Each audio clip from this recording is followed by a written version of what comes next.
Praise the lord. క్రీస్తు ప్రభు వారి శ్రేష్ఠ నామంలో ఆడియో వింటున్న ప్రతి ఒక్కరికి వందనాలు మరియు శుభోదయం. కాలాలు సమయాలు ఎలా ఉన్నప్పటికీ దేవుని చిత్తము మన జీవితాల్లో నెరవేరుతూనే ఉంటుంది. కేవలము ఆయన మాట మాత్రమే మనల్ని బలపరిచేది, ఆయన వాక్యం మాత్రమే మనల్ని నడిపించేది. అనుదిన వాగ్దానాన్ని దయచేస్తున్న దేవునికి స్తోత్రాలు. మమ్మల్ని ఎంతగానో ప్రోత్సహిస్తూ ఆదరించిన ప్రతి ఒక్కరికి, ప్రార్థించిన ప్రతి ఒక్కరికి నా వందనాలు. నేటి వాగ్దానం కీర్తనల గ్రంథం 94 అధ్యాయం 19వ వచనం.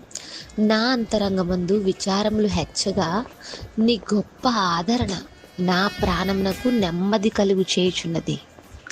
దావీదు తన హృదయంతో రాసిన మాటలను తలపించే వచనం ఇది. నా అంతరంగమందు విచారములు హెచ్చుగా నీ గొప్ప ఆదరణ నా ప్రాణమునకు నెమ్మది కలిగిస్తుంది అంటున్నాడు. ఎంత గొప్ప అద్భుతమైన మాట ఇది. విచారములు ఎక్కడ ఉన్నవి అంటే అంతరంగములో. కొంతమంది పైకి చూడడానికి చాలా ఆనందంగా కనిపిస్తుంటారు. అయితే లేఖనం సెలవిస్తుంది, ఒకడు పైకి నవ్వుచుండెను కానీ హృదయంలో విచారములు దాగి ఉండెను అని.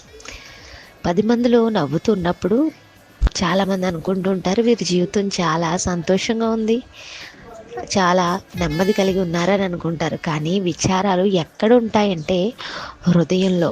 పైకి నవ్వుతూ కనిపించిన వారి విచారాలన్నీ హృదయంలో, గుండె లోతుల్లో అలా ఉండిపోయి ఉంటాయి.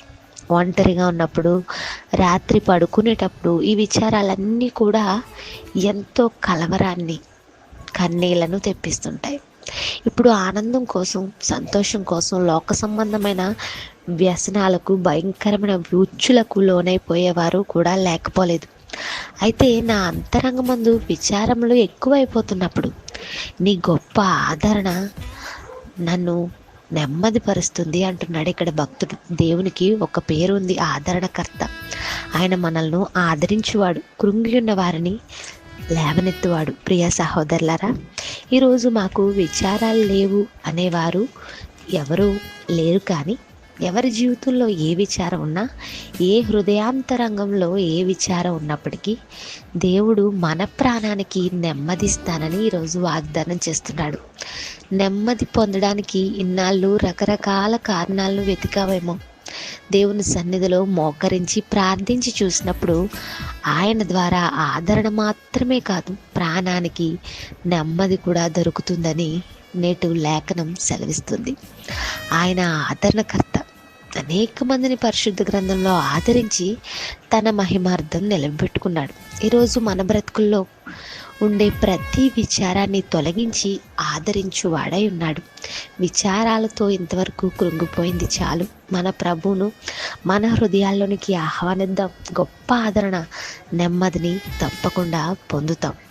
అందుకే యేసు ప్రభు వారు ఈ మాట పలికారు, ప్రయాసపడి భారం మోస్తున్న సమస్త జనులారా నా యొద్దకు రండి, నేను మీకు విశ్రాంతిని కలుగు చేస్తాను అని. ప్రపంచంలో అందరికీ విశ్రాంతి ఇవ్వగల దేవుడు నీ దేవుడు.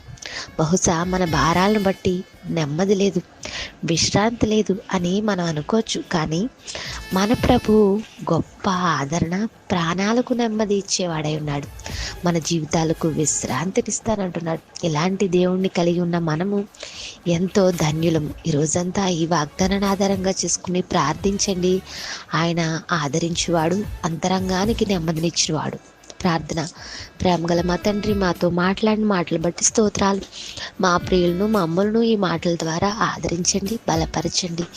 నెమ్మదిని మా అంతరంగాలకు దయచేయండి. నీ కృపతో నేడు కూడా అనుదిన వాగ్దానాన్ని దయచేసినందుకు స్తోత్రాలు చెల్లిస్తూ ఈ మాటలు మాకు ఆశీర్వాదకరంగా ఉంచమని అడుగుచు యేసయ్య నామములో అడుగుచున్నాను తండ్రి. Amen. Have a nice day.